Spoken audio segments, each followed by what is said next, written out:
Welcome to Takeaways, Life Lessons Learned. So with me here today is none other than Jeff Fargo. I'll say formerly Assistant Vice President of Sales and Digital Strategy with Fidelity National Title. So you have a career that spans 3 decades, not all in title. You've had a few different industries that you were in. You cut your teeth, though, in real estate as an agent with Coldwell Banker in St. George. That was back in 05 to 08. So you got out, I guess, as the recession was happening. Yeah. Oh, yeah. That was, the writing was on the wall. You know, back then it was people were, I had a friend of mine that lived in St. George, and Mike Osmond, he went to the credit union, threw the keys down to his lease, or no, his truck that he owned, and the papers were with whatever credit union, and put him in and got the other car with his wife and kid and went up to Salt Lake City to live with his parents. Yep. Many stories like that from that era. Yeah. So from there, you went on to get into marketing. You did some media work. Greenspun Media. Here in town, yeah. That's when we met. That's when, yeah. Were you with Greenspun at the time? I was at Greenspun. Also not a good time for selling advertisements. No. No, they fired me because, I mean, shocker, who the fuck is buying print advertising? Yeah. You know, the digital stuff I did okay, but who's buying print advertising these days? It's just, you know, come on. It's just. And back then it was still recessionary time, so all budgets were cut. Absolutely. Print was on its way out. So it was a double whammy, but then you eventually found yourself on the title side. I did. Of real estate. Yeah. So I'll give you my observations instead of reading from here. So you get into the title business, you become a title rep, and you know, being in any service industry, you're there to provide a service. In your case, it's I want to do your title and escrow work. Correct. Every title rep out there wants to do your title and escrow work. So they all have their own approach. They come and they say, hey, I know you've got title and escrow work. I would love to be your person. If you already have a person, consider me your number 2. If anything ever happens, I'll be your backup. Exactly right. Awesome. Maybe they take you to lunch. Maybe they do some research for you. But essentially, like, that's it. And you really pick the escrow officer that is the most accurate. So whatever title rep is tied to that, this is my experience, is tied to them. And the person you jive with the most. And that also means like that time when you do need to make a call, that they answer it and they're responsive. And that sort of becomes the familiarity of that becomes your title rep. But then you get into the industry and you come at it from a different angle. Yeah. I'm watching you. You don't just show up to the open house and say, hey, I'm here to support. So you're like, maybe I'll eat a cookie or a sandwich. You're there, phone out, doing a live stream of the open house for the agent back when live streaming was just becoming a thing with Periscope. Yeah. You had to remind me that Ivan in Florence. That's not around anymore. Yeah. Is it? No, gone. It was owned by Twitter. But that's how I've got my street cred with Florence Shapiro and Ivan Scher. I got into one of their meetings, excuse me, and I showed them. I mean, Ivan's a techie guy. His head exploded, and and I said, I know you're already working with another title company. Don't care about your business. Just let me get into as proof of the concept that I have. And next thing you know, there's thousands of people because we're a global destination. Watching these videos. And so it's hard to think about now because everyone's doing it. But back then, I'm sitting at home on a weekend and I'm scrolling like everyone scrolls. And all of a sudden I see your mug and you're like, here I am at 123 Siegel Avenue with so-and-so the realtor at so-and-so brokerage. And let's walk through this house. And now it's like an episode of MTV Cribs. You're like, here's this, here's that. You have the realtor with you. You're playing with them like, hey, you show me the house. Yeah. And so you're doing for them what they should be doing for themselves. Correct. On one little sliver, what we're talking about is live streaming before anyone knew what that was. 10 people in the house. I mean, I'm watching, right? 2 in the kitchen, 2 in the living room, 3 outside, whatever. And then I'm seeing it's like 2,000 views. Yeah. So that was like, you like really showed some people the power of that. Then you went on as a title rep. I'm watching you. People are posting, tagging you, coffee meetings at Mothership Coffee. And you're showing them again, like, this is what you need to be doing as a realtor to be successful. Here's how I can add value for you in the space that I know, which is marketing. It's not just digital, but that was the heavy emphasis. How am I doing with my observation so far? You're spot on, as usual. And then come the posts. What's your title rep doing for you? Here's what I'm doing. You'd go to offices. So like maybe the broker brings you in to teach 20, 200 at a time. Mm-hmm. Making them, That's very helpful for someone running an office trying to motivate and drive sales. They loved it. Loved it. But it was just, most title reps come in and they're bringing bagels, donuts, and here's my app. Here's my NetSheet app for residential real estate agents. Here's a farming app. Everyone's doing the same thing. The same thing. And I would tell all of them, I don't give a shit about any of that stuff. Don't get me near a settlement statement. I'm awful with any of that stuff at all. You don't move within 1,000 yards of that fucking shit. I want nothing to do with it.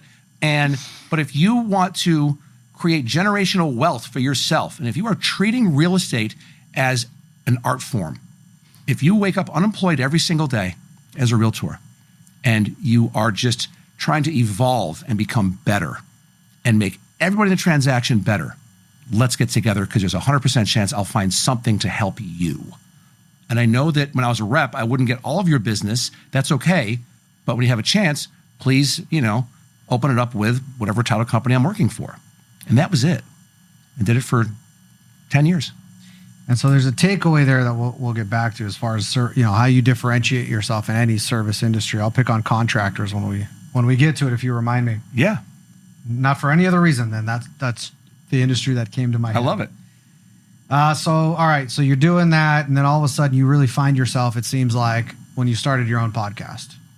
It's called Fargo Talks, but you started before January, it feels like to me. Well, what I did is my mom, I'm only child, was raised by a single mom. Loved my dad, but was raised by a single mom. And this time last year, my mom is in Tampa, I'm here in Vegas, and she started to get sick.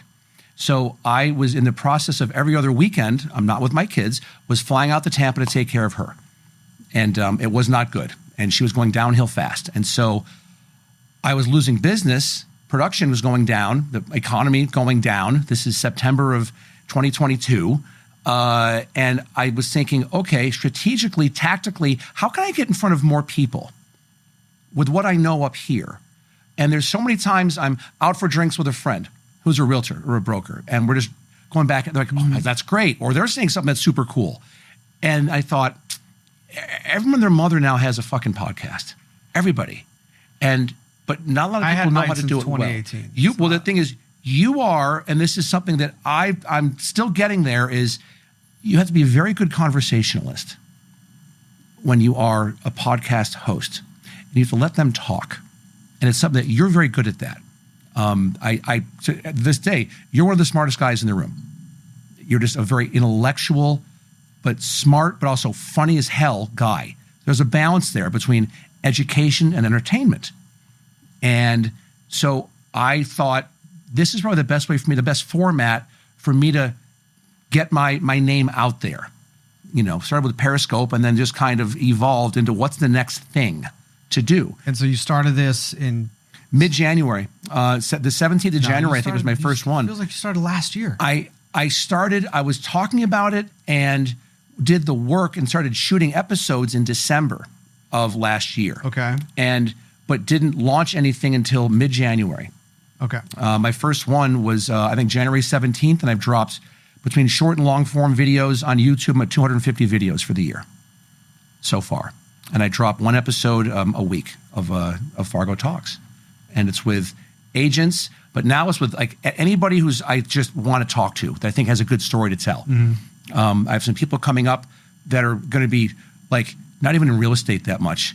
One guy, he is the head butler at the Aria, opened up the Aria, and has like a gift giving company. And he approached me and gave me a gift at a remote episode I did. And I said, you can come on. I love your story, but it's not going to be an infomercial about your gift company. And he said, okay.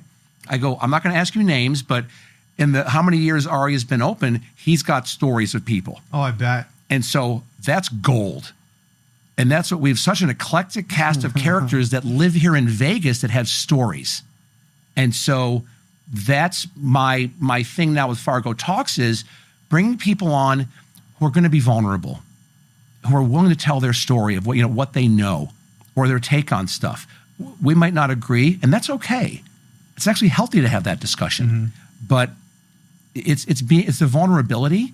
I think so many people now, this space is becoming flooded. You know that, and it's getting people to come on that if you're just going to go on and talk about the awards that you paid for, or the amount of transactions you've done, or the amount of space you've leased up, I don't give a shit.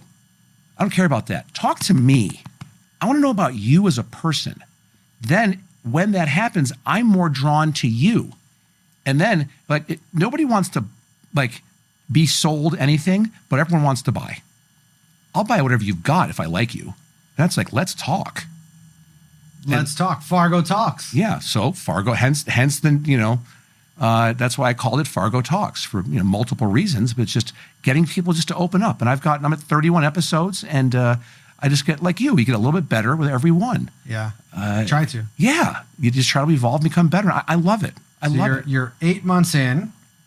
Mm-hmm. You have a 2-month waiting list of guests that want to come on, and you are over 40 million views across all the platforms that you're on: YouTube, LinkedIn, TikTok. All of them.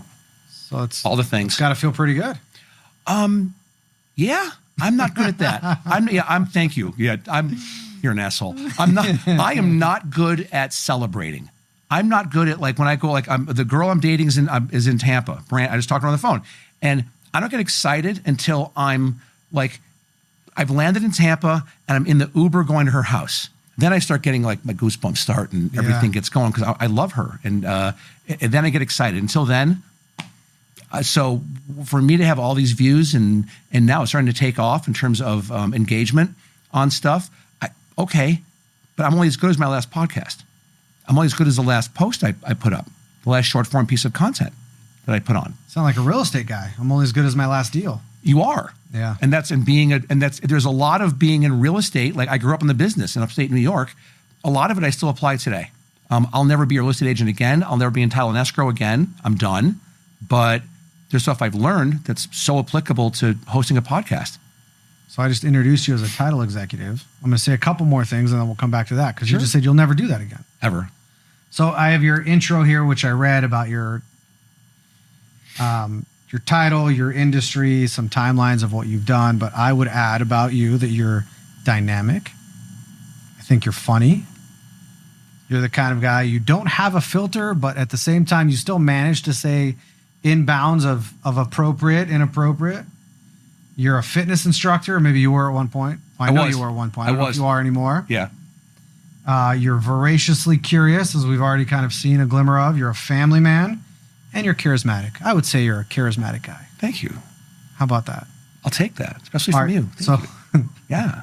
I love that. Typically, I'd say those are my words, and your own words tell us who you are, tell us what you do. You've already started that, but now tell us, so you're not in title anymore? No. Fidelity National Title let me go on Tuesday. We're filming right now. It's Thursday, and I knew it was coming.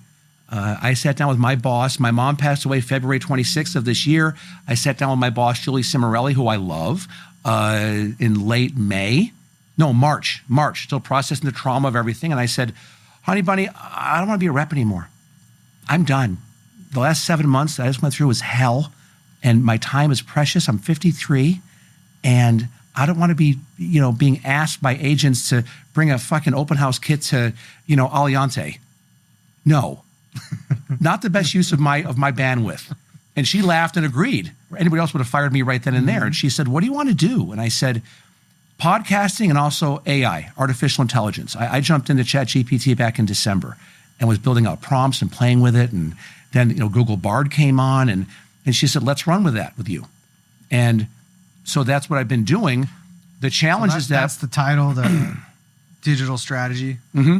Okay. And was that created for you? I told them what I can do, and they said, okay, do it. It just came down to the market is, transactions are going down, and to pay my comp wasn't there. Okay, it's fine. It then jettisons me to go do my own gig, which I'll be launching in another 2 weeks.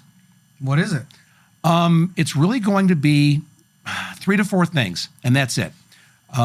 Monthly calls with agents, brokers, whomever that, I can help. $500 an hour. That separates all the tire kickers and anybody who's not already doing well. And if I don't bring you $500 in value a month, I'll go to fucking Costco and be a greeter. Come on, really? So there's that. And that's going to be also as your accountability partner, because those stuff that I'll be doing Everything will be on a Zoom. I'll be doing Zoom AI. So it'll be all the notes. We'll be going back, and I'll give everything back to the client afterwards. Here's what we talked about. Your expectations for the next meeting on what to do is a biggie. And so there's that part.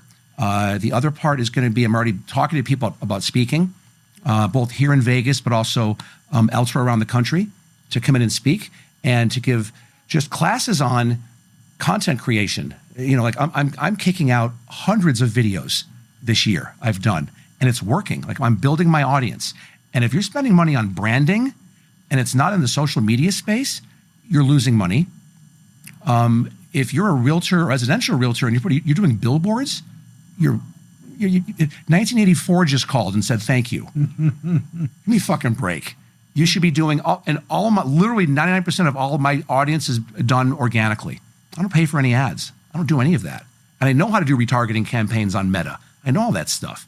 I was doing it back, when Periscope, small tangent, but when Periscope started to die down, I was the first one in town in the real estate sector to get Facebook Live. At that time, it was just Facebook. They did their homework. It was November of 2014 is when I got it. And I've live streamed over 2,000 homes in town. I know how to do it.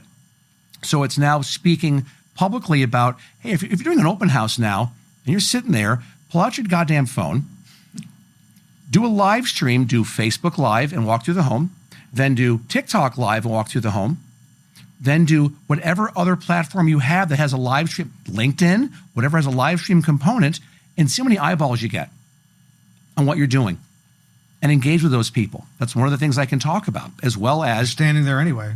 Why not? You're already, it's free office space, but you can now leverage that. So there's that part. That component is going to be public speaking. And then another one is going to be Fargo Talks without Fargo. And clients will come in, meet me at my podcast studio. I'll be sitting next to a camera, off camera, talking to them for an hour, just like we're having a podcast, and having a wonderful, sincere, vulnerable, organic conversation. And from that hour, I'll then have my team pull out any really good short form video clips.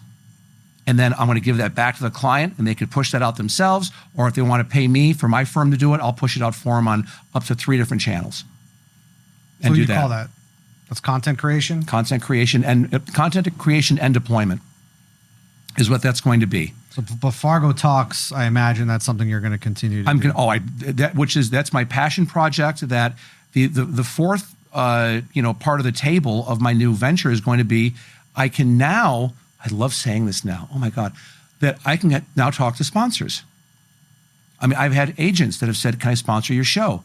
No, because when you work for a title company, you have to be a third-party intermediary, and you are beholden to the Division of Insurance and Compliance.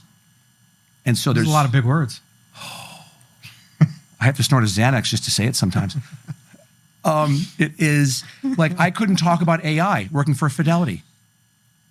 Jim Duncan, love you, Jim, but he would not let me or anybody at Fidelity under any of the brands, Chicago, Tycor, lawyers, Fidelity, cannot. Why? Still, they are fearful of, if I'm doing a class with ChatGPT and I show somebody how to do a property description and it gives wrong information, that agent is going to use that information and then they get in trouble and then they're going to turn around and sue Fidelity for being the ones to show them. Fidelity's a big enough company that they'll catch a settlement from something like Correct. that. Yeah. Is what they're still very fearful of that. And rightfully so. They are in the insurance business, I guess. Right. Well, that's who they are. And that's they're beholden to their stockholders. Yeah. So they're a multi-billion-dollar company. So okay, I'm not throwing shade on that. Those are the constraints I was put under.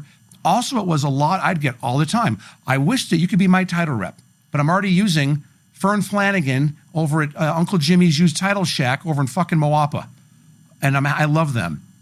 Okay. What I have no idea what that even means, what you said to me, but that happened a lot. Now I don't care who you open up title and escrow with. I don't care. Like, I know good EOs in town, good escrow officers on the residential side at several companies. I can tell you who's good. I can tell you who's not good to stay away from. Hell yeah. But now it's more about, you're going to have a vested interest in your success, and I'm going to be on that team.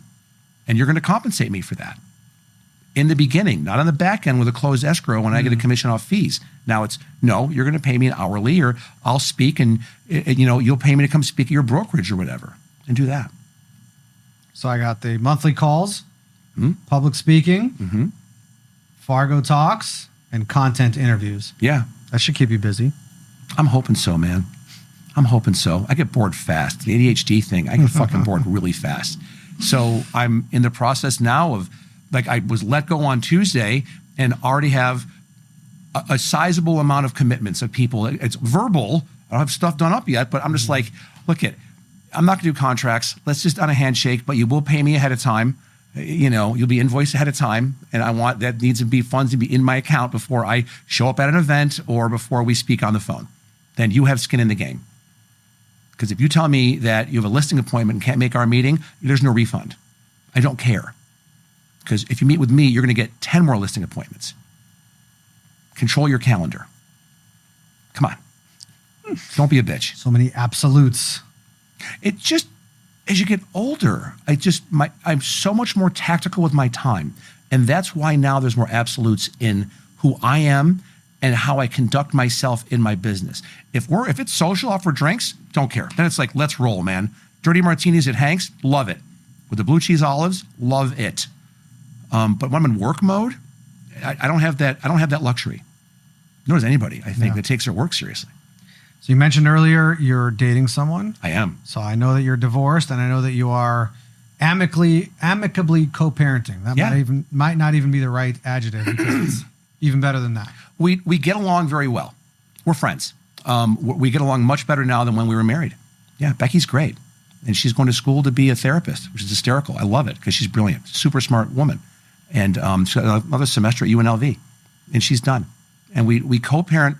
We text almost every day about the kids and picking the kids up or doing whatever. And the thing I'm learning now is building my business plan out. I got this from Dave Tina Jr. Is that, well, Dave Tina actually, but I'm just going to split hairs. Is that he said? Is that a ball joke? No, it's that because he's not. Because he's not. I guess a true junior is if you have the same middle name, and I don't think his dad and him have the same middle names. I think. You're highly technical now. So that's because when he was on my pod, he was like, "I'm really not a junior." Got it. I didn't go down that road. I acted like I already knew what he was talking about, just to keep him going, because I didn't want him to stop. Because he's also one of the smartest guys in the room. Is Dave. But he told me he was one of the first people I called when I got let go, and he knew this day. But we all knew this day was coming. But him and I have been talking a lot about it, and he gave me great advice on how to build up my business. He said, don't look at the money first. He's like, you love to travel. You love your kids. You love Brandy. Think about first, how much time do you want to spend on vacation with your kids every year? How much time do you want to spend with Brandy? And then figure out how much money does that cost? Look at your budget. Then look at all your expenses and all that. How much money do you have put away? And then there's your, window of how long you have to get going on stuff, and how much do you really want to make? Because we should all have that number. People say, I want to be a millionaire. Well, a million's not a lot of money these days. And it's more about how much money do you want to make, but there's a balance in your life. That for me, it's my kids at Brandy. That's it. And then all the work stuff that happens. And so that's I'm doing that now. And it's a wonderful, process to walk through. Because I'm just like, okay, like this many weeks. And I'm thinking about trips to go on and all that stuff. And you're getting all your priorities in first, and then taking care of everything. Because you're going to make money. Yeah. You're going to be successful. Yeah. You're a hard worker. You're smart. You're funny and charismatic and dynamic. But it's really about sound advice from Dave. What matters? Take care of that first, and everything else will fall into place. So 2 kids. Yeah. Talk about your kids. 2 genetically superior children that both belong in every picture frame at Hobby Lobby. They're that attractive. Alexandria Alex is 14, and I just every time I talk about my kids, man, every time it's like something with having a daughter. Like I love Jack, but she's my baby girl, man, and she's a freshman right now at LVA. At Las Vegas Academy for Performing Arts and Sciences. And what's she there for? She's musical theater. Nice. And it's like every parent Hayim, thinks her kid's like playing soccer. Oh, my kid's the next, freaking Ronaldo, like the whole whatever, or Messi. What I thought she was good. We had her at Hollywood Kids, Broadway Kids in Henderson. Ray Lucero came to one of Alex's performances like 8-9 years ago. And she was Miss Hannigan in Annie. So the woman that's like runs the orphanage. And she's she's the old man. She's funny and just memorizes shit. And at the end of the play, I turned around and Ray's in tears because he couldn't believe how good she was. And he's also, proud. He's a proud dad. Proud dad of, and loves his kids. And he couldn't believe how good Alex was. And that was ratification for me. Yeah. That someone that I love and adore, like Ray, really was like just brought to tears. And so I'm so proud of her and that she's a hormonal 14-year-old girl and we have a wonderful relationship together. I know that when she gets in the car, if she's dead silent and I got to run to Walgreens and get her pads, okay, off we go, honey. And I'll go in and buy them. I'm good with that. But we have a great relationship together. I give her space if she's not happy or not feeling it because she's got these raging hormones and her brain going and feeling these emotions. And I let her process all of that. And she should have that space. And she's a sheepdog. She's a sheepdog. I've said it on my pod, and I'll talk about Jack in a second. There's a great line in American Sniper, the movie that Clint Eastwood did. And the dad is it's when Chris Kyle was a kid with his brother and mom at the dinner table. And the boys got into a fight in like elementary school. And and the dad says, boys, there's 3 types of people in the world. There's sheep, there's wolves, and there's sheepdogs. The sheep get preyed upon, the wolves prey upon the sheep, and the sheepdog protect the sheep from the wolves. My daughter's a sheepdog. And I am so proud of her for that. Because she does it to me, does it to her brother. It's phenomenal. She is so selfless at 14, Hayim. My God. And to that, I'm like, I'm a good dad. And her mom is amazing to foster an environment in a split home. She has 2 homes that she's doing okay. And I know she'll make mistakes. That's okay too. I'll be the first one to pick her up, dust her off, and what'd you learn from that? And off you go again. So that's Alex. And then Jack is red hair, blue eyes. His skin looks like organic 1% milk from Costco. Like, oh my God. And he just, it's challenging when I'm out with both of them because poor Alex, Jack gets a lot of attention. I just took him back to upstate New York. We did a whole big party for my mom on Canandaigua Lake at her country club she was at, and everyone's Jack. And but a couple touch his hair for good luck? People do that.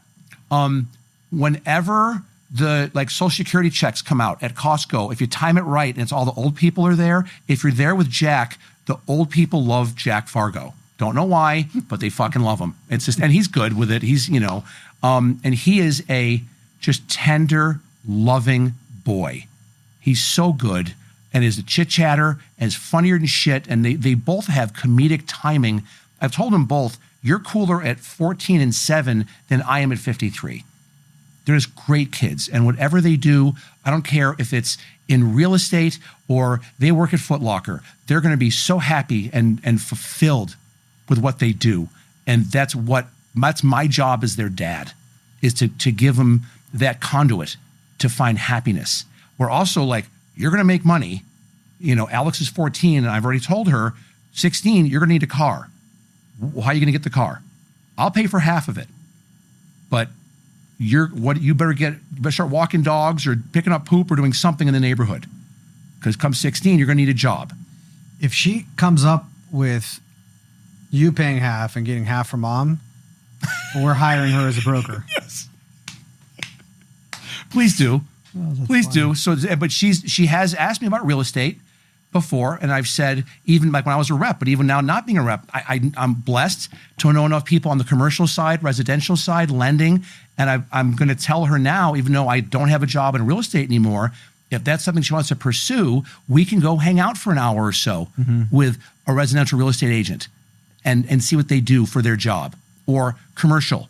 That's what my dad did. I mean, I learned all my sales stuff from my dad. When I was, we were going to gun shows and flea markets when I was 9, 10 years old selling knives. And I learned how to dicker with people and read people. And my dad was knife man, and I was, you guessed it, knife boy. With these overly tight red T-shirts with felt lettering. And I'm a short little obese kid with a bowl haircut, and it's 1981. I got to see a picture of that. No, I don't think you do.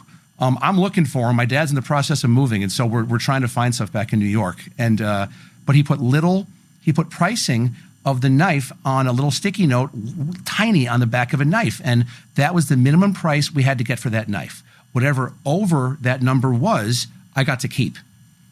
And it taught me how to read people. And it taught me how to let people talk and then dicker back and forth and read them as they're saying the number that they're giving to say how confident are they with that number. Are they scared? And it was awesome. Just an amazing takeaway for me. And I'm now teaching this stuff like that to my kids. Because it's either like you're going to bartend, you're going to wait tables. I've told my kids, learn sales. You can always find something 100% commission and go kill it.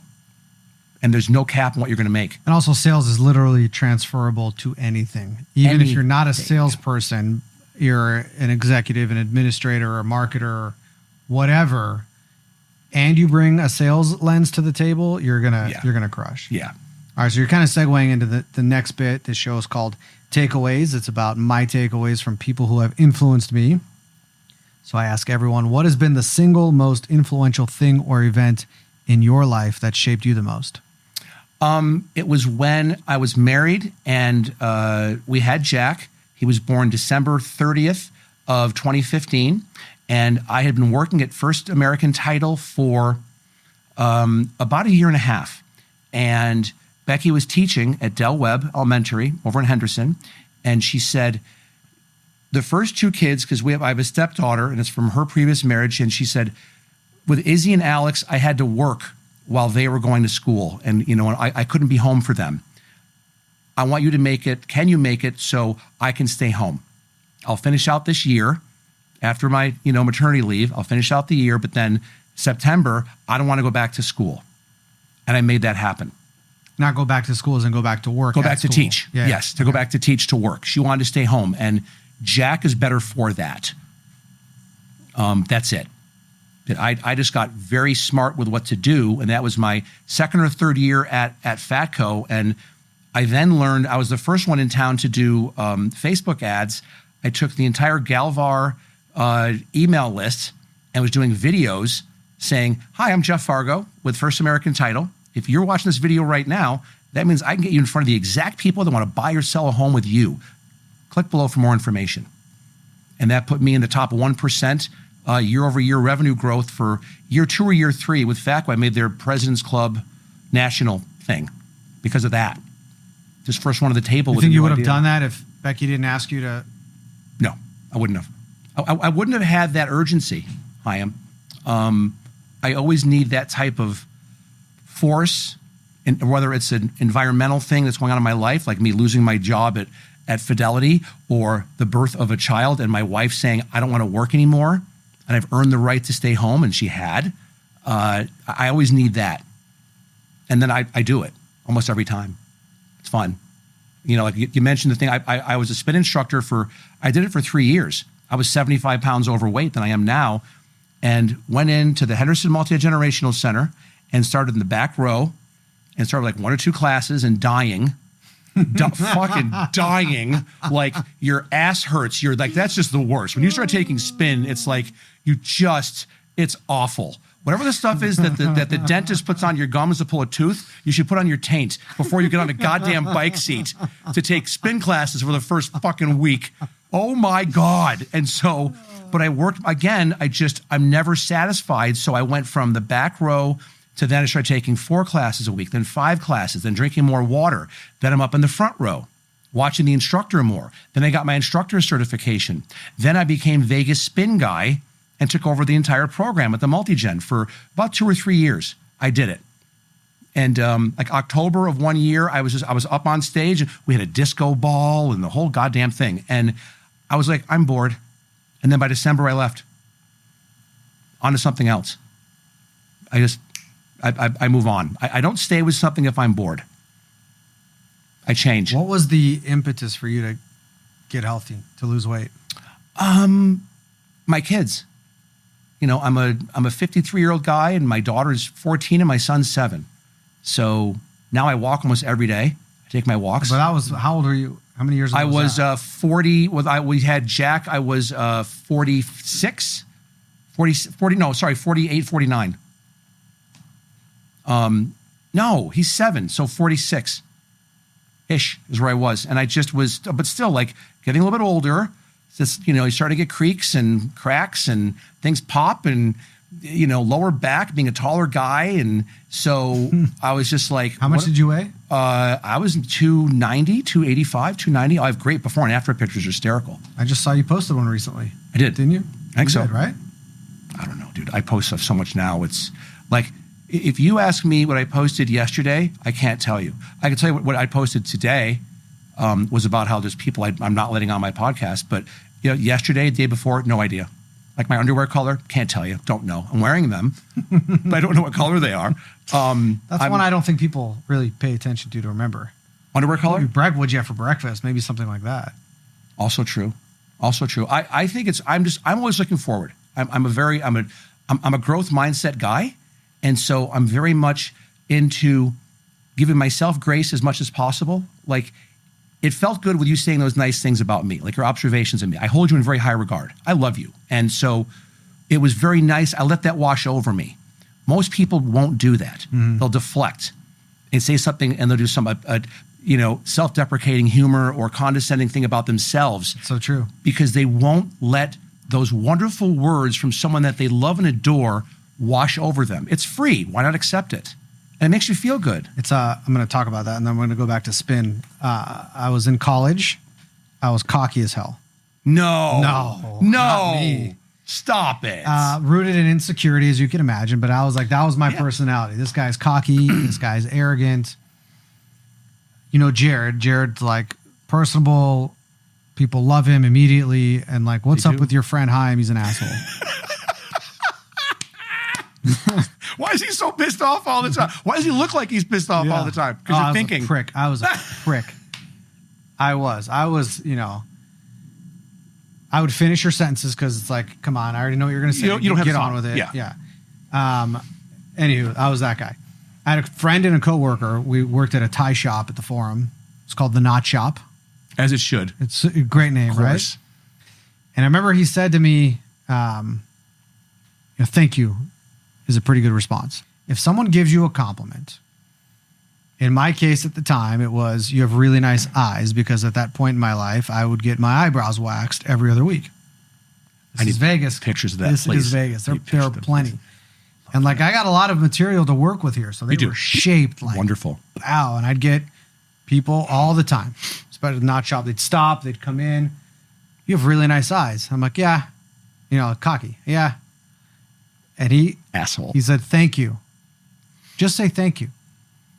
You can decide if you want to accept it. You can decide if you want to deflect it. All that can happen internally. But if someone takes their time and attention and all that to give you a compliment, just say thank you.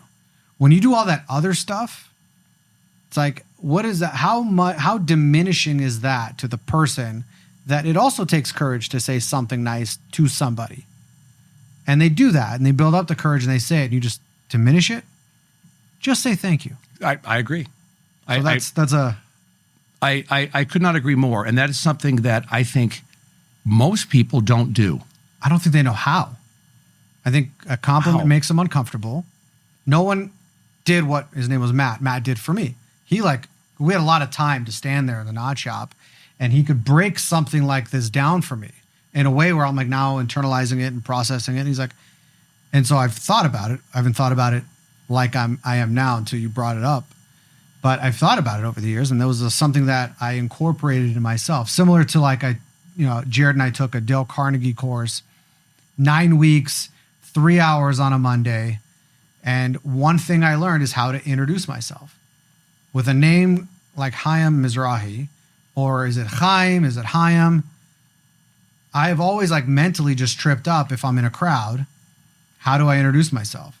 You walk up and people can say, Jeff. And they know, oh, nice to meet you, Jeff. I can't do that. Hayim. And they wait. Hayim Jeff, Hayim Scott. I never thought of that. Holy shit. So like even just walking up to meet somebody for the first time, there's all this like mental gymnastics happening in my brain until the Dale Carnegie course taught me there's a proper way to introduce yourself. Say your first name, pause, and punch out your last name. But with my name, I can't just say Hayim Mizrahi. I have to add to it. Hello, my name is Hayim Mizrahi. And until I learned that and practiced it, forever, I was always just the uncomfortable, shy, awkward dude in a crowd. And then similar to a compliment, I think a lot of people don't know how to just accept a compliment with a simple thank you. They don't know. That is the biggest thing I see in interpersonal communication is failure to give yourself grace. It costs zero amount of money, and there's 100% upside to it. Take the compliment. Or just thank you and then decide internally. But don't do that to the person that gave you a compliment. They don't want to hear your horse shit going on. No, it's rude to them. It's very rude to them. It's horse shit. And it's just, if they're taking that time, and you're right, they're making themselves vulnerable. And you're just, whoosh. And you're like, well, not really. I'm a cocksucker. Like, what? No. It's like, no, I think you're a good person. That's all I'm saying. Thank you. Yeah. And you're right. Like, just say thank you. I'm a big one. And I talk to people about it. I like, just let it wash over you. Embrace those, embrace those kind words. Like a warm blanket on a cold morning. Just get in there, man. It's okay. It's cool. Spin class. Yeah. So similar to you, I had a conversation with myself when I was turning 40, 39, turning 40. My birthday's in January. So also with the end of year reflection and, projecting the next year and what my goals are going to be and all that. It's like, I had to talk with myself. I'm going to be 40. I can't control what's going in my mouth. I have no exercise routine to speak of. I haven't had one since our kids were born. And I'm going to blink and be 50 and I'm going to be unhealthy. And so I've got to get this thing figured out. My wife signed me up for Lifetime as my birthday present. And I was going with a couple of buddies of mine. Thank God. Happy birthday. You're fat, out of shape, and get working out. I love it. Thank you. Yes. Yes. Yeah. Thank you. Thank you for the membership. Because the other part of me, I'm not going to, another mental gymnastics thing for me is like, that's a lot of money for a membership. And I going in there, talking to them, I'm not paying that per month. But her just saying, I signed you up. It's done. Yeah. Great. Thank you. Yeah. I had a couple of buddies that were already going every morning. So I went and they're like, hey, Thursday is a spin class. Let's do that. So my first spin class ever. Now I remember when you got into it and you became an instructor and you were trying to sell it to me and I wanted no part of it. I remember that. But you were. I remember those. Just come on, I'll get you a little gel seat. Yeah. I provided gel seats for my students. Yeah, for my new students, gel seats. Yes. What did you have? 80s seat music? I did. I had disco nights. Disco. You had 90s. Metal, because I'm a big Metallica guy. So I did metal rides. Yeah. I'm not doing the spin class. Yeah. Anyway, fast forward. They're like, Thursday is spin. 3rd floor at Lifetime in Summerlin. We go up. I have no idea what I'm doing. I get on the bike. Instructor's there. The music. It's dark. It's actually a pretty nice environment. Mm-hmm. Dude, 2 guys over from me is like just dripping sweat. I'm working as hard as I can. My heart's going, things hurt. I'm trying my best to keep up. Things hurt. Mind you, I've been in like physical atrophy for years. Right. And now I'm doing my first spin class. So the instructor comes up to me after and he's like, he's doing the thing with everyone. Oh, good job, Jessica. And hey, good to see you guys next week. Right. And he comes up to me. He's like, did you even get a workout? Like all quiet. I'm like, yes. Anyway, so 3rd floor at Lifetime, we walk out. Now we have to go downstairs. Whoa. And so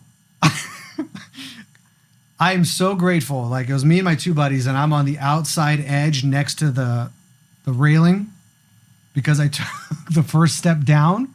And so all of my weight now is on my leg, and it goes, whoa, and I grab onto the thing. Oh, shit. Because I almost fell from the spin class, my first ever. Yeah. And it was a long way down those stairs. Yeah. Welcome. Yeah. Welcome to your first spin class. Yeah. Did you go back? I did a couple more. And then COVID happened and we got a Peloton like everybody else and did that. And I was fine. I dug it. Do you still have your Peloton? We still have it. Good for you. You want it? You want mine? I got the Peloton. It's hysterical because I'm like, because I went from spin instructor at the Multi-Gen, went to Lifetime in Green Valley when I was married. Becky and I split up. I'm like, I'm not paying that anymore.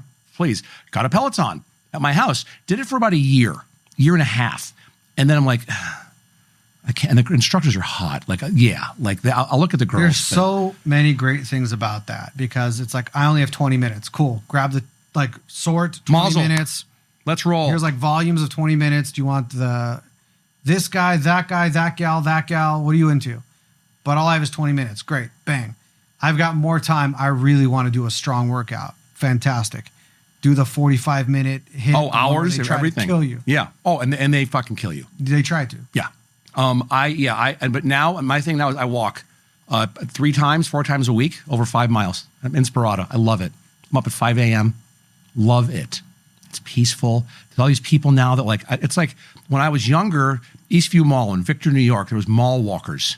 Mm-hmm, it's like when you're older, you'd go up there and put your Keds on or whatever and walk the mall. Well, now there's these people that now they know me and I know them and they're 70s plus, but wave to each other and how are you? And some of them have dogs. They stop and pet their dog and it's wonderful. Quality of life. I love it, man. So now I'm a walker. Good for you. Yeah. You mentioned upstate New York. Go back to that. Where did you grow up? What was the environment like? Born in Manhattan, and my dad is from Manhattan. Went to Bronx High School of Science, which if you're a good, smart Jew from Queens, that's where you go to school. It's Bronx High School of Science. And then went to Baruch for his undergrad, was a semester away from getting his MBA at Baruch, and being the product of an overbearing Jewish mother, said, I'm out of here. And in 1967, got married to a girl from upstate New York and started smoking weed and went into sales and was like, and she came, and my mom was living, they met working at an advertising company, Doyle Dane and Bernbach. Now it's DDB Needham in Manhattan. And they were both account executives and they met, and my upstate New York family want nothing to do with, they're all a bunch of hicks. So who's this Jewish guy that my mom is now with, and but they got together, and we moved up when I started first grade in Canandaigua, New York, south of Rochester. And my mom's family owned 80% of all the commercial lakefront property on the North Shore of Canandaigua Lake for 40 years. We had an amusement park. My grandfather and uncle had it, and I grew up in all of that. And it was wonderful. Wow. Small little Canandaigua, like 20,000 people. Little town. I was just there for over a week this summer with the kids, and a great place to grow up. Summers, it's beautiful. Fall foliage, awesome. Winter, oh my God. Just like we own a trailer park. So every Christmas Eve, the crock from the single wide trailer, the water line would snap. So over comes Jeff and the F-350 with my Carhartt bib overalls, and the people didn't have the fucking heating tape on the water line. Oh yeah. Did that for years and plowed snow. But great place to learn about people. I learned a lot from my grandfather about real estate. He left school at 13 and just was self-made his whole life, and buying property and buying real estate and investing and doing deals in a handshake. Stuff I still do to this day. I'm still a hopeless optimistic when it comes to people. And I always look for the good in people. If you fuck me, I will rip out your heart in your own kitchen like it's fucking Temple of Doom with Indiana Jones and show it to your family still beating. I'm out. I'll cut you like a samurai. But that rarely happens. It's more of, I think there's more good people in the world than not. And a lot of that I get from the just morals I was given by my grandfather and my dad and my mom growing up about how to treat people in business. I still do that now, and I'm trying to convey that onto my kids. And so 3rd generation real estate guy. So grandfather's number 1. Yep. Who was number 2? It was my grandfather and my uncle did it, and then my mom took over. And at that time, I moved back to Manhattan. I was living on the Upper East Side of Manhattan selling copiers for Canon. And I was knocking door to door in the garment district. It was like I was 23rd to 33rd from 6th Avenue to the river. So the garment district, and I'd knock on the doors and the thing would open up and they saw this guy with a suit and they thought I was immigration. I'm like, I'm just here to sell you fucking facts. I don't care. I don't care how many illegals you've got in there, hemming things. So I did that but moved back up, and my mom took over everything from my grandfather and uncle, got out and sold a bunch of stuff, but retained a lot of their portfolio. So I started doing college housing. It was the first real estate venture I ever got into that my mom said, there's 24 apartments here. You figure it out. Here's the keys. I'm going to give you one bit of advice. And I was 22 at the time. And she goes, what's that? And she said, don't diddle the tenants. And I never did. And did well there. That was a cash cow for us. That was just in terms of the leases. I did a whole 16-page lease, and it was by semester. So before you moved in, you paid me for that semester. Mm-hmm. Well, Jeff, I can't. I'm getting Pell or TAP. Cal. I don't care. Go to the bank and get a loan. I'm not going to wait for the money. I'm not the bank. It was great. And I had a zero tolerance policy for drugs and alcohol. So if I caught you or Andrew got arrested, you're evicted, you forfeit your rent. It's great. Oh, it's wonderful. In terms of me learning the economics of real estate, it was, and I was blessed. Like most people, they start off with buying a duplex, and they live in one half and rent out the other half, and they're fixing the toilet and they're doing all that work. Well, I had an edge up that I was given this thing that was doing okay, but I turned it around and got it leased up like by my second year, 100% occupancy, and learned then MySpace was around. And this was like 2004 or 5. No, this is 94. 94. And AOL, America Online, came out, where you'd get that CD, was the best freaking puppy dog clothes ever. That you'd get, put that CD in. And so I started doing organic advertising there and took off. How did you get from there to a hamburger stand or hamburger restaurant in St. George? Fargo's drive-thru. Was 13 years working for my mom and had it. Loved her, but just it was toxic. There wasn't enough therapy I could get through to do it. And so I was dating a girl that I knew I'd never marry, but she said to me one day, I'm moving to St. George, Utah. And I said, where on God's green earth is St. George, Utah? And she said, it's right. It's like 2 hours outside of Vegas. I go, I like Vegas. I've been to Vegas a bunch of times. Vegas is my town. I love when people that don't live here and they go, Vegas is my town. It's not your fucking town. You come here, you lose ass loads of money, you pin your credit card, probably cheat on your spouse, and you go back home. It's not your town. It's our town. We live here. But you were that guy. 100% I was that fucking guy. For years I was that guy. Oh, I've got stories about that. That's takeaways too. When came out and landed here, it was August, like 108 degrees. Like, oh my God, what is this shit? I'm used to going to the casinos. Off we go to St. George. Knew one guy I knew there from my uncle, got me in front of Steve Kemp and Greg Griffin, had a Coldwell Banker commercial franchise. And so met with them, and they said, what can you do? And I said, well, I've been doing real estate, for a few years now, and about 10 years at that time. And this is how I can get in. And they said, okay, let's get you over here. And so I went over, and I actually got good business I was doing commercial. I door knocked literally all of downtown St. George, all the businesses. So that was the first morning? Yeah, literally. It was small, right? It took about 3 months to get through every business. So not the morning? No, but the morning was a good start. It was like my first morning there, I was out knocking doors before I knew dick about, because it's like, I want to fail, I'm going to fail forward. Mm-hmm. And you could sit and back and talk to people in the office and go back and forth. No, go out there and get your ass kicked. Literally, as much as you do that, because you're going to learn every single time. And that's what I did and did okay. But then the recession hit and it was like, oh, forget it. Yeah, spigots off. Spigots off. And one of the things we had in our portfolio in Canandaigua was we owned Caruso's Lakeshore House, 500-seat banquet facility. So I was washing pots and pans at 8 because my mom ran it. And I'd ride my bike down there after school to be near her. And so I was a salad girl. I was a bus boy. When I got older, I was a bartender, did all of it. And so some of it well, some of it not well, but I was there because I was the, owner's kid and everyone knew it. Okay. And so when we were looking for the market tanked, I was the general manager of Scaldoni's, was a very nice restaurant in St. George. My buddy Johnny DeVivo, great chef. I think I've been there. Oh, and they're gone now, but Was it like in the corner of a shopping center? yes, yeah, been there. yeah. Oh, so good. Yeah. And Johnny now is like at a country club in Southern California and killing it, and God bless him. Did that for a while, but then got let go because business kept going down, and so I had no money at that time. My ex did, from her, life insurance stuff, from her husband passing away. And so Steve Kemp, who is at the Caldwell Banker, who I still love, he's running for city council now in St. George. He said, why don't you go buy the old hamburger stand in Santa Clara is up for sale. The guy had a heart attack and passed away, and they're getting rid of it. So I was like, I can sell burgers. Who can't sell burgers? That's easy. Anyone can do it.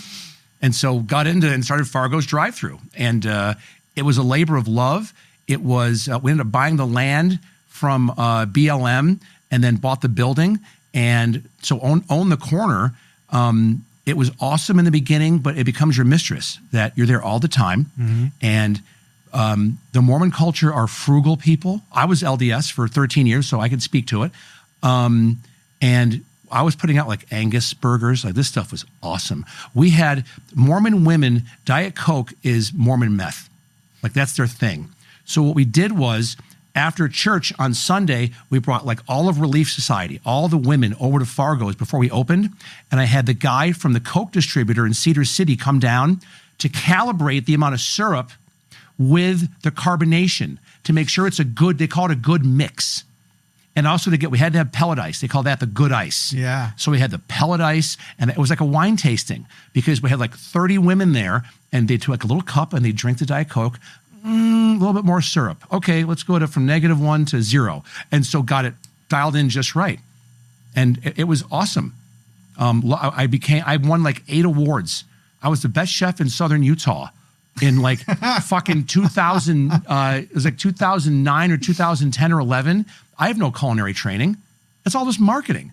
What I did was I printed out the ballot from St. George Magazine. I highlighted every single category that we qualify for and put it on the tray when I served them their food with a pen. And I would bring stacks of those things to the Spectrum, is the St. George Magazine that ran it every morning. I brought it in. It was all legit, but people were pissed. And I think to this day, they removed Best Chef category from St. George Magazine, like best of. I think they've omitted it. They omitted it for years because I did an end around on them. I can't cook a fucking filet like that. I can cook one, but not like someone that's trained to do. And I'm just schlepping burgers. It was hysterical. You got the good burger, you got the good ice, you got the good mix. You had the whole mix going, and built a social media following. Started a little Facebook page. Mm-hmm. And in little Santa Clara, Utah, had like 1,400 followers, and learned the power of social media, Hayim, where if we were slow for a night, I go back in the office and do a post. Print this out, and you'll get, if you order a burger, you'll get a free small milkshake or something. Mm-hmm. Next thing you know, 25 people walk in within that hour or so. I was like, holy shit. And that's before Facebook was letting entrepreneurs come in to advertise. That's back when like American Airlines, Ford, major corporations were advertising, but they weren't letting mom and pop shops come in and do anything. So I learned there even more organic advertising. And, but it went down just because of me, and it's only one me. I didn't learn how to train people properly. It's all kids. So keeping them that's the hardest thing ever, is keeping good help in the restaurant business, and paying them a good wage. And so the people that I did the Facebook, I did a website. They did a website for me, had a digital marketing company. Innovation Simple, Gaden Levitt, great kid, great guy. And he hired me as their chief marketing officer and was doing SEO. No marketing education to speak of. None. But I could talk enough that he was like, you know what, I love your take on it. Why don't you come in and do some business development for us? We'll give you a cool title. And I said, okay. Started in St. George for about 3 months. And out of nowhere, he comes in the office one day. He goes, hey, what do you know about Vegas? I go, I like Vegas. It's cool. It's my town. I go, it used to be my town. Years ago it was my town. Oh yeah, at this point. But that Mormon, yes, right? No more hookers and blow. No more. Now it's like, I'll go there, but I'm going to, I'll have a Diet Coke or something. And only with a good mix. only with a good mix and the good ice. And the good ice. And the good ice. And so ended up coming over here when the chamber was over at Town Square. And I'd sit there. I became friends with all the admins and all the salespeople for the Vegas chamber. And so I'd sit in their lounge on my laptop. Whenever they're bringing a new member in, oh, this is Jeff Fargo with Innovation Simple. And he does social media campaigns, SEO, and web design. Well, I was a salesperson. I didn't do any of that, but I knew enough to how to go to the bathroom in social. And at this point in the social media world, I imagine business owners know that this is a thing I need to get in front of, but I have no idea how to do this. And yes. And here's the chamber literally just bringing customers. Shooting fish in a barrel. It was great. It was great. And did well enough that I did that for about a year and a half that I became friends with people at Greenspun Media Group. And that's when the publisher at the time we became great friends. He's like, why don't you come work for me? Come over. And so I took a job with Greenspun, and I was Cato Kalin for about a year. I lived in a casita in Roma Hills for a year and paid like $500 a month and would work here for the week. I'd come over Monday morning early, work for the week, and then go back Friday night and be home on the weekends and holidays with my wife and kids. And did that to the point where doing well enough, let's move to Henderson. And was at Greenspun for about 5 years, but then people weren't buying print advertising, and I just wasn't good at it. Like I couldn't lie. I'm not good at that. I can bullshit, but lying, I just can't lie. And so that's when I got into title and escrow from there. And so we kind of talked about your arc at that point. Yeah. But here's a question jumping into the takeaways portion. So you've coached now hundreds, or is it thousands of realtors? Where are you at? Thousands by now. Yeah, in 10 years, thousands. Yeah. What are the same old common mistakes that you see them making? Lack of consistency, number one. They go in and they're like, oh, this is great, let's do it. It's lack of consistency.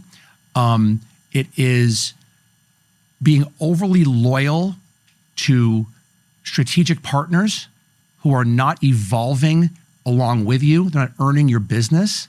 I saw that all the time. I would see, and it wasn't that I thought I was better than the other title rep or title company, but I was.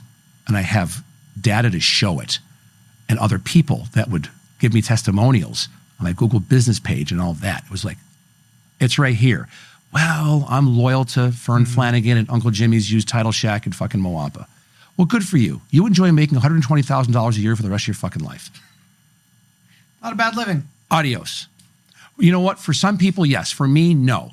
And it's that's the most frustrating thing is with realtors is consistency, focus, which is a subset of consistency, because of anyone in sales really has some level of ADD or ADHD. So especially over the past few years, you get an email about lead generation. Oh, what? I can get what? Free seller leads? You know, no. Oh, come on. If it's free, please. There's no free lunch. There's always something attached to it. Give me a fucking break. Yeah. And so if someone did have that, like the switch that I just get to turn on and I get these free seller leads, meaning people that want to sell their home in this case, or in my case, someone that ready and eager, a primed and educated, like I'm ready to sell my building. If you had that, I'm not giving it to anybody. Nobody. Why the fuck am I sharing that, you asshole? I'm not sure that anybody. No. I'm taking them. And I'm selling those. I'm the most giving, empathetic goddamn guy around. But if I get that, fuck off. It's mine. Yeah. That's all mine. It doesn't exist. Yeah. There's nor always will something that has to happen. Yeah. It's basically research, maybe. It's research, but also like I've gotten in. I started, when I was at Greenspun, getting into data and data mining. And when I was selling digital ads, I would sit down with a client and go, we can get you in LasVegasWeekly.com, and let me show you exactly. We're getting 2 million views a month right now, and most of them are coming from Chicago, LA, South Beach, New York, whatever. We can put your ads in front of those type of people and curate those ads for your product. And that's why I was like, ooh, this is cool. Yeah. So the problem with that is you assume the business owner knows who their customers are. Exactly right. And most probably don't. Amen. Not a goddamn clue. I'm pretty good at this. But they think they have a great fucking product. Yeah. So that's where I really got into it. And then I got into skip tracing, and I was doing it when I was at hell is skip tracing? That's when you're pulling phone numbers and email addresses for a property. And I was doing it where I had a platform that I was using when I was a title rep that I was getting. You're not supposed to do it. I was doing it all the time. And I studied population migration. Well, 40%-ish of people coming here are coming out of state, are coming from LA County. Mm-hmm. So what I was doing is a platform I had, I would pull any home with a certain price point actively on the MLS, and they're in LA County, and skip trace it to where 90% hit rate. So out of every 100 homes, 90 of them, I'd get phone numbers and email addresses of those people. And then was building out scripts in ChatGPT to give to agents to call these people. I spent thousands of dollars I paid on my own to data for agents. 85% of the agents wouldn't do it. I'm like, I'm giving you the golden ticket. It's heavy. The phone is heavy. It's hard to pick up. I've never heard that before in my life. I love that. The phone is heavy. It's 500 pounds. I go to pick it up. It's like Excalibur taking it out of the rock. Yes. It won't go. Oh my God. It will not come out of the rock. I'm not doing it. I was like, because again, what's common sense to me is not common sense to most people, I guess. And so the 15% that did start dialing, what happened to them? They made money. They got business from it. I was doing stuff before I knew about skip tracing. I went, what if I got, when I was at Fatco, what if I get top 500 agents in Orange County, top 500 agents, and they're working with sellers in Orange County, LA County, San Diego County, the Bay Area. I was doing California migration, presentations to pack rooms of people and giving them, here's Google Sheets, do it. Hardly anybody did it. Farm these people, send them a fucking market update once a month from Galvar and tell them it's a 30% referral fee. No. And I at that time I said to my wife, I go, what if I went back and I got my license here? Mm-hmm. All I would do is literally send once a week, put together a freaking little thing in Canva about the market and send it off to all these top producing agents and use, MailChimp and just sit back and wait. She said, no. Okay. I wanted to do it. Do you regret that? Yes. You could do it now. You got a lot of free time. If I was a younger man, yes. And so in marketing, residential there's scale there. Yeah. In commercial, it's finite. There's this adage, commercial lags residential. Typically, they're talking about the market trends up or down. Commercial lags residential. Yeah. In technology, in adoption, in marketing, these kinds of things, I would say also that commercial lags residential. So first, have you done how much work have you done on the commercial side versus the residential side as it relates to these marketing tactics? None. You tell me. I'll have an opinion about it, but you tell me. Yeah, no. So here's my opinion about it. You get into everything you're saying, love it. It's awesome. It comes easy to you. It's natural. It doesn't come easy or natural to a lot of people, but that's where you added value in saying, here's the roadmap. Yeah. And in some cases, here's the silver platter. And it's like, still won't. But that you'd expect that, 80-20 rule. So 80% are not going to do it. 20% will. They're going to make all the money. And so you get into these studying these tactics. You know it exists. You know you can do this. You're redirecting ads. However, in commercial, the audience, let me pause there.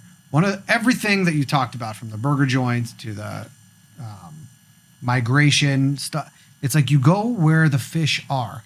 You're like, I want this kind of fish, that's the pond they're in. If you want this kind of fish, that's the pond they're in. So you have to go where the fish are. You have to go where your clients are. And so it's like, who are the clients? All right, so now back into, there's all this stuff happening around residential. Everyone's adopting it. Realtors are all like I will sell your house, but I'm also an Instagram model at the same time. I'm not knocking it. I'm saying it's cool. No, it's true. It's great. There's scale there. I try to take this and apply it to the commercial side. It's a different approach.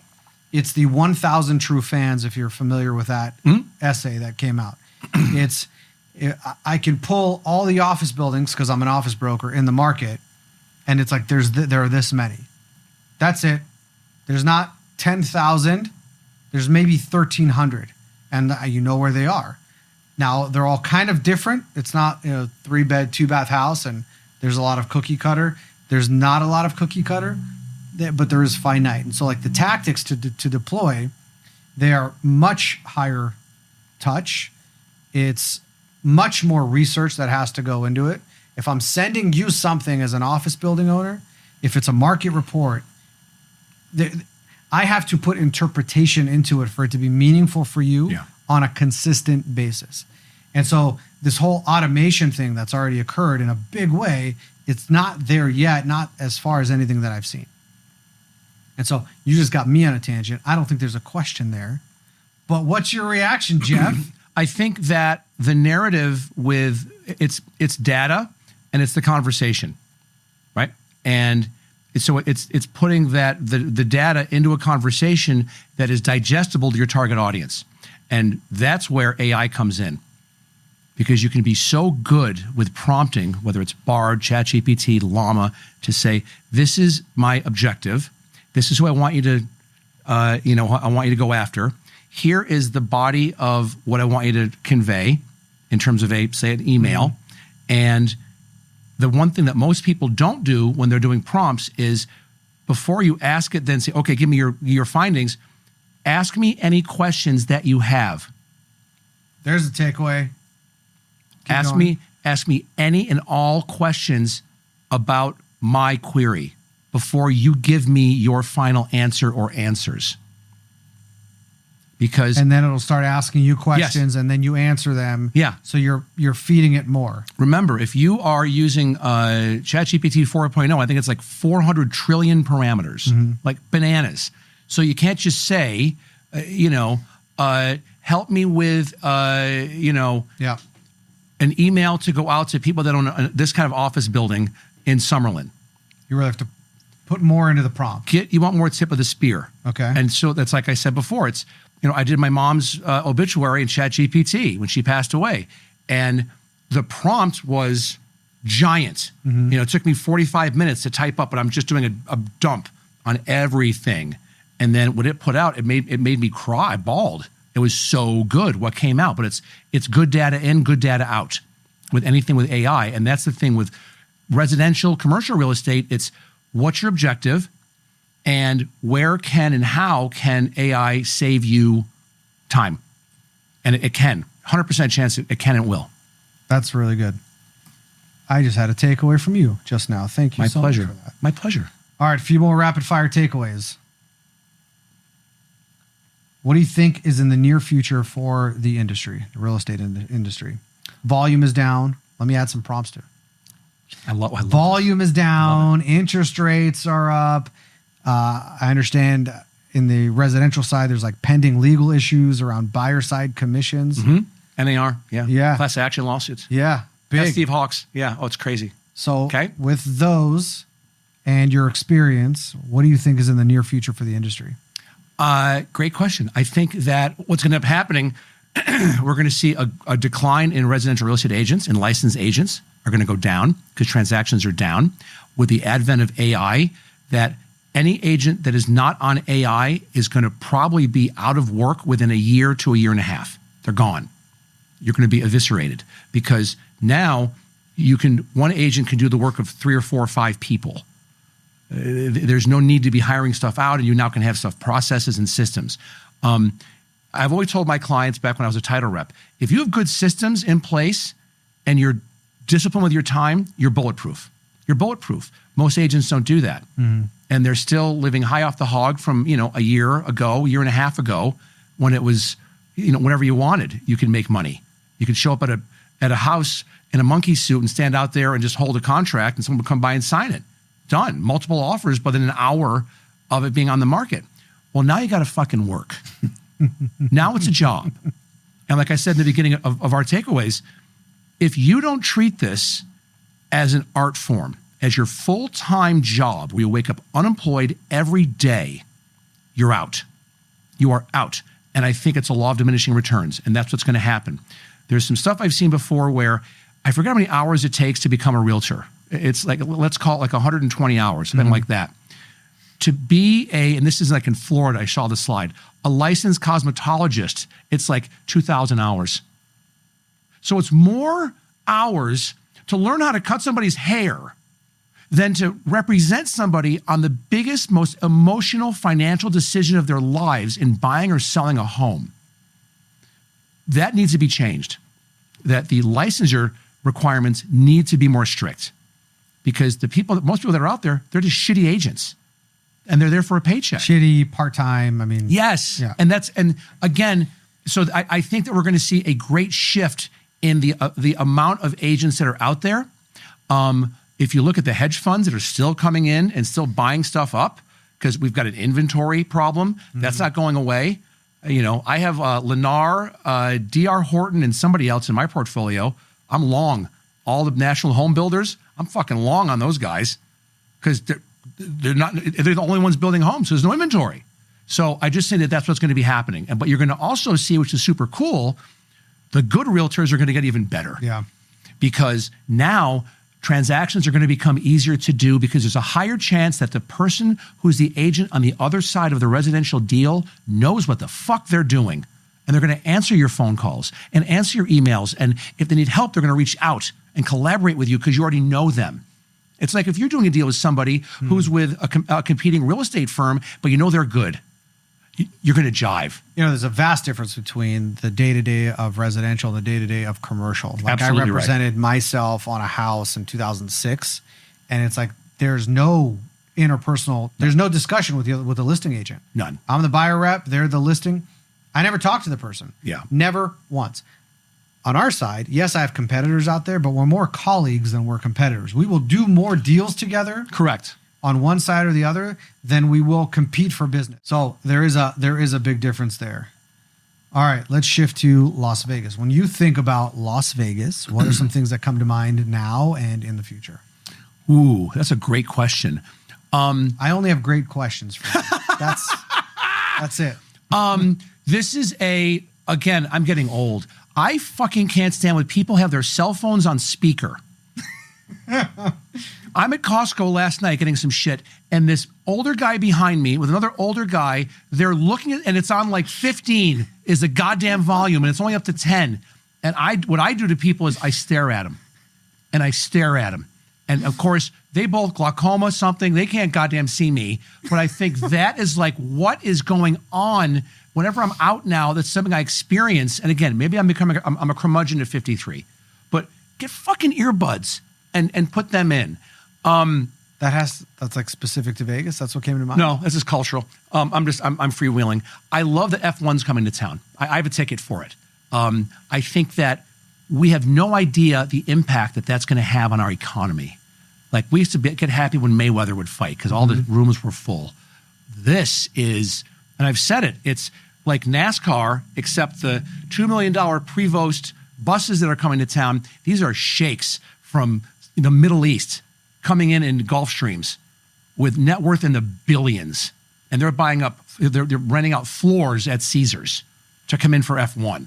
I think that's awesome. It makes us more of a global destination. It puts us more on the map with stuff. I love that it's coming to town. I love the Sphere. I'm going to U2 next month. A buddy of mine's coming in, Kenny Hyde, who I used to sell copiers with in Manhattan. He's coming in from Long Island, and I got him a ticket. We're going to U2. Nice. Can't wait. Yeah, I can't. I love that that's become, the exterior part has become a tourist attraction. Because I travel a lot, so I now plan to, whenever I know from LA or whatever, what side of the plane I've got to be on Southwest or whatever, or JSX, because then I can see the ball, the fucking Sphere when I'm landing. It's super cool. Nice. And so I like the direction that we're going. I just think that, we had flooding here lately. And there's two schools of thought with that. One, it's, well, we're the desert. There's nowhere for the water to go. My son made the RJ. It was hysterical. I took him down to the lake, him and Alex, to teach them stormwater runoff and erosion, and this is where the water goes. And Jack's standing there. Next thing you know, Chick takes his picture, and Alex is furious because she's like, "Oh, here we go again." Yeah, it's a redhead, and he's photogenic, and the whole thing. But then we get national attention because you see these idiots driving their Ford Festiva, and the water is up to the windows, and you see a guy driving and a girl holding a fucking cell phone filming content, Hayim. And I'm like, that's what people think of Vegas, is they're going to look at that and think we're fucking idiots here. What the shit? So it's a double-edged sword for me that there's a lot we're a very eclectic city with a lot going on here. I am very bullish on Vegas. I love Las Vegas. It's been a very, very, very good town for me. I'm not leaving for a long time. The schools are shitty. Well, guess what? Be a better parent. Be more active with your kids. You help them. That's your job as a parent, not the school. I just think that we have a lot to offer here, and we're continuing to grow. I love that Mark Wahlberg has come here. I love the whole Hollywood 2.0 that now UNLV is going to get involved with. And I'm on the board at LVA, the Friends of LVA. I'm working with them to say, I go, is anybody called Wahlberg's people? Why can't we get internships? We're performing arts school. Yeah. Why can't we do some internships with Wahlberg's production company? I'm sure he would jump on board with that. LVA is a top 10 performing arts high school in the nation. You have the accreditation. Lin-Manuel Miranda spoke there 2 years ago. Why not? So I love the direction that we're going with things. I love how we, with construction and major developments, if you go to Carson City and it makes sense, they're going to say, let's do it. I like that. Where other places, it's more like, man, people bitch and moan. We're lucky that we've got the Strip and that you can just there's so many fees there that you can jerk around with and raise something there by 15 cents. And next thing you know, there's hundreds of millions of dollars in funding for something. If it were only that easy. It's not that easy? Come on. Maybe for a guy like you. To me, it's if you make it easy, sometimes it just... It's within the... I'm being cheeky also. Within the DNA of Vegas, it's why not. You said why not. Why not? It's why not. We are a can-do city. It's really remarkable. We get shit done here. And it's super cool. In the 11 years I've been here, I've loved it and made, present company included, amazing friends here. Ride or dies. People that I know, I know if I was broken down in the gorge and had a reception, I could call you and you'd be there. And as I would for you and many others here in town. We're a very transient community, but the fiber of friendships here run deep and strong, unlike anywhere else in the country, I think, because we're such it's 4 to 5 years, usually people move. Mm-hmm. So the ones that stay, you just grow to love those people. 5 years seems to be the time. Oh, I've been here 5. For me, it's like, oh, I've been here 5 years. Oh, then you're a local. Yeah. You might as well.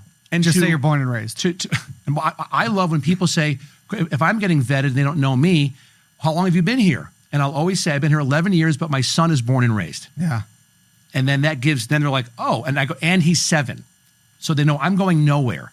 And I'm proud that my son is born and raised here in Las Vegas, Nevada. I'm proud that I live here. I think that we have such an amazing community. And the last thing is that we are so spoiled with food.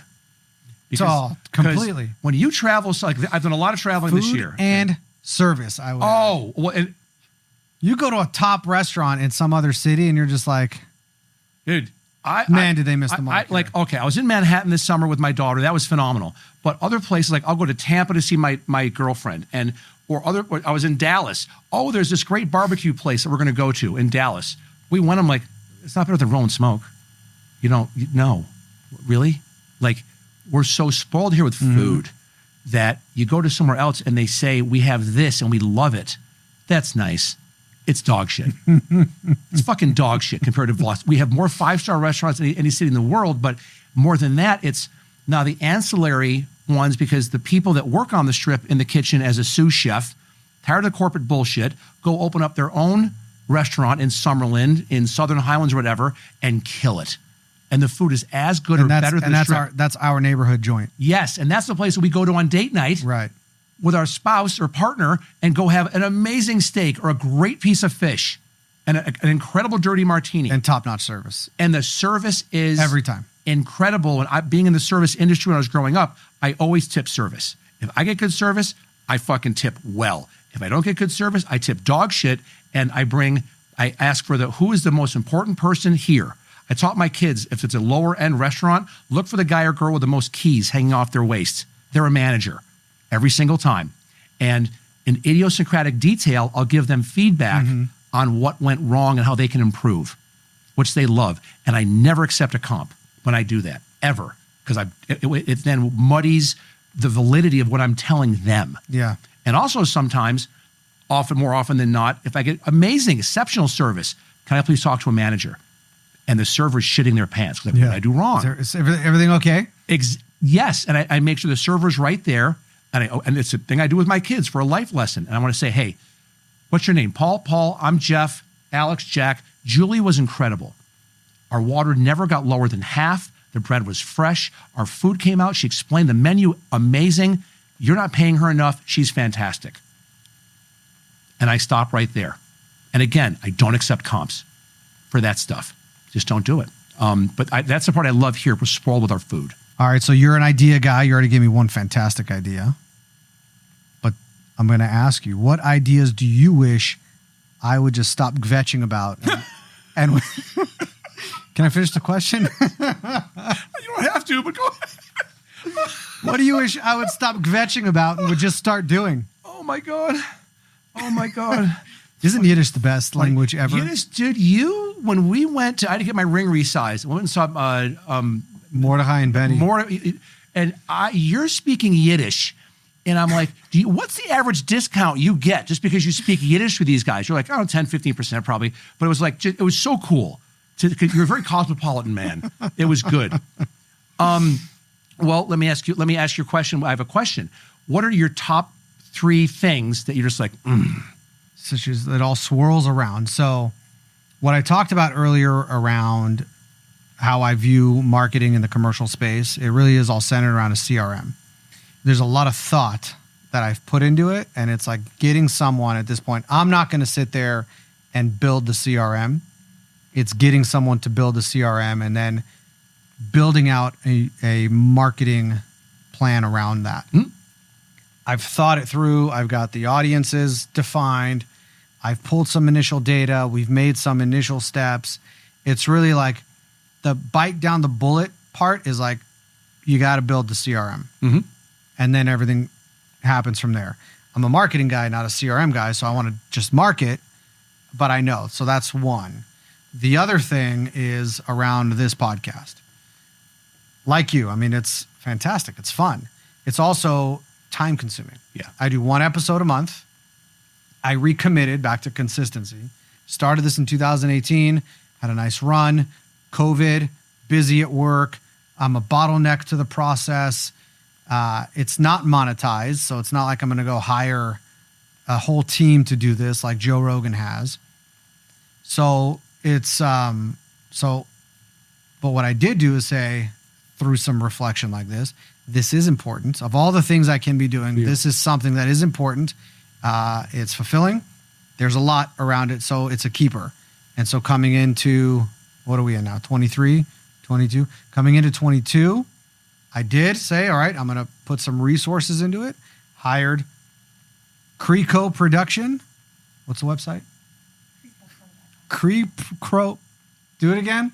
Crecopro.com. Say that 3 times fast. Crecopro.com. Crecopro.com. Crecopro.com. That's a hard one. Creco.pro. Creco.pro. Creco.pro. That's good too. Thank you. Anywho, Cree said, hey, we're not just doing audio, we're doing video.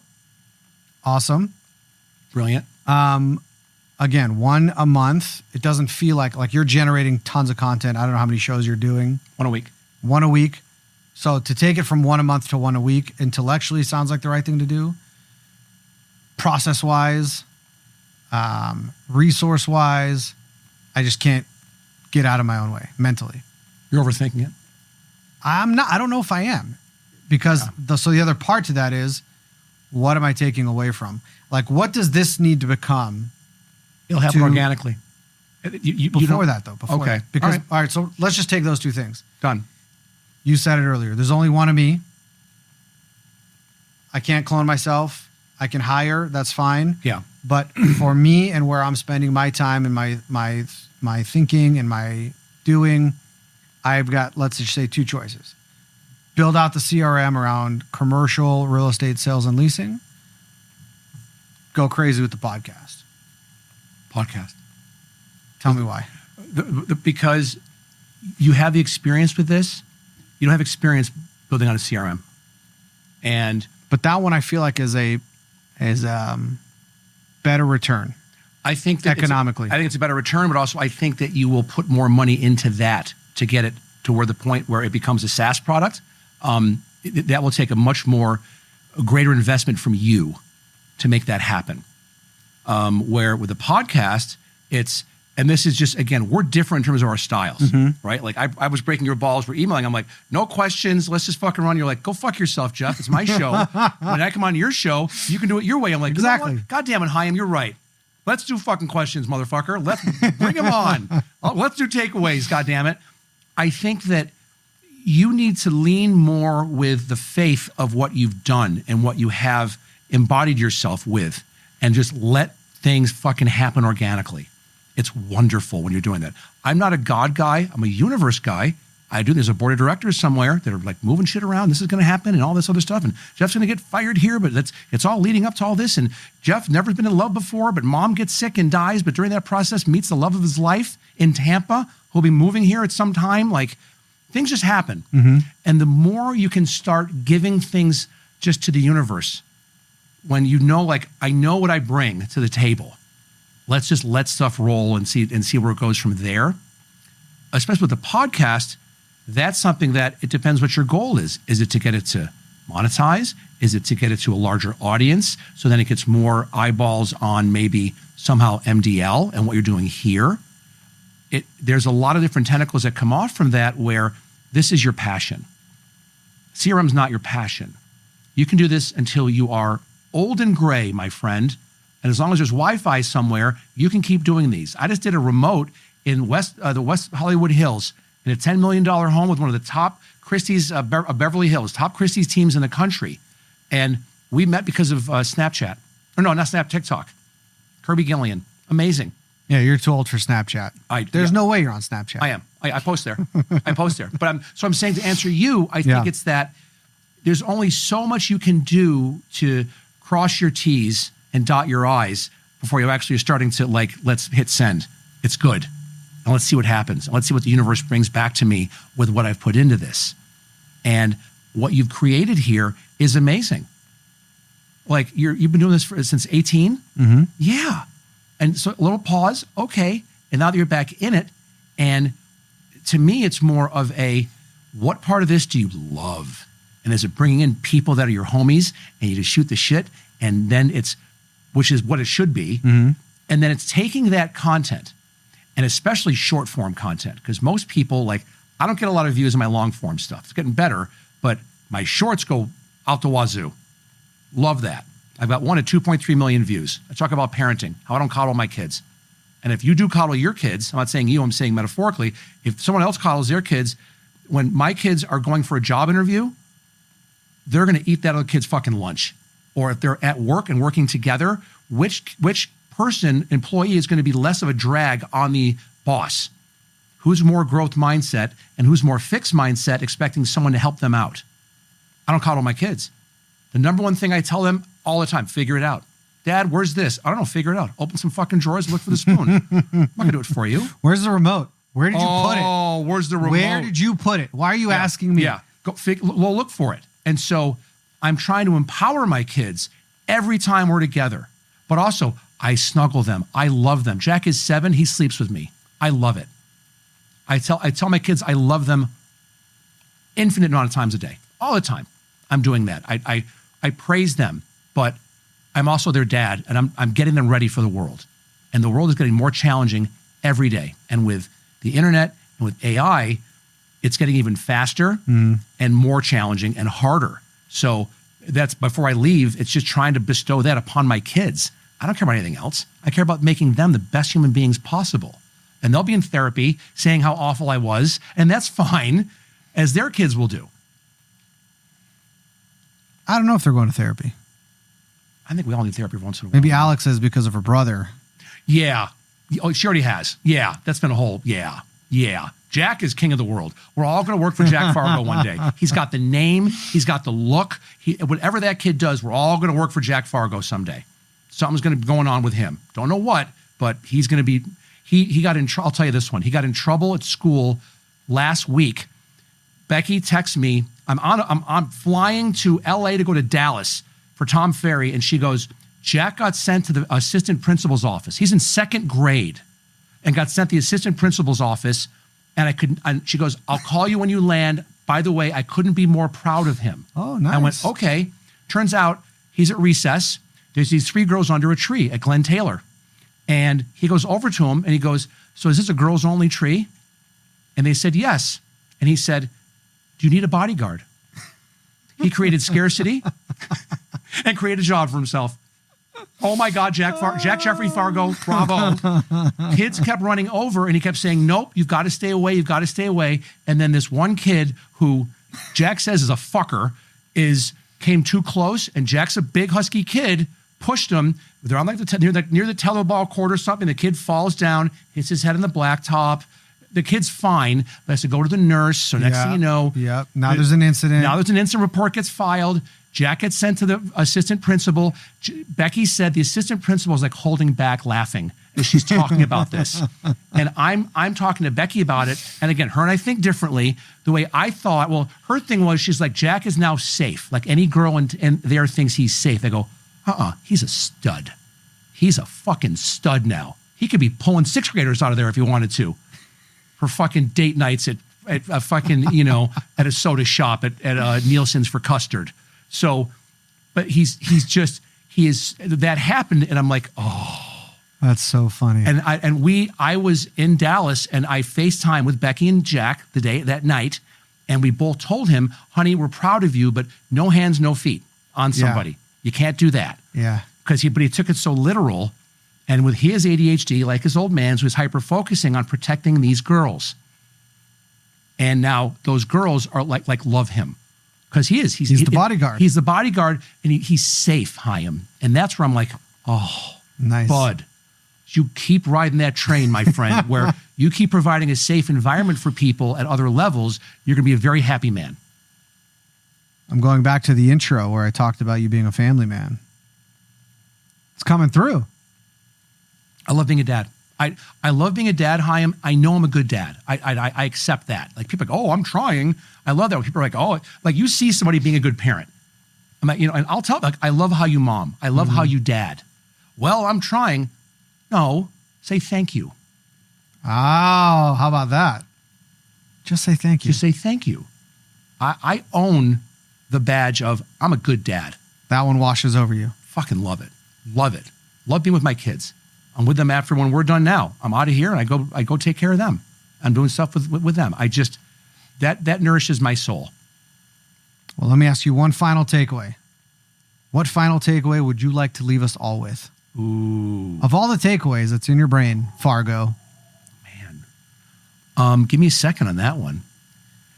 I think that the biggest one is this. When you're younger, you think you have all the time in the world. And when you get older, you're counting seconds. And it's not about the grind. I don't want to grind anything. I'm 53. I'll break a fucking hip if I grind something. I don't want to grind anything. You need to find what you love to do and invest everything you can into it.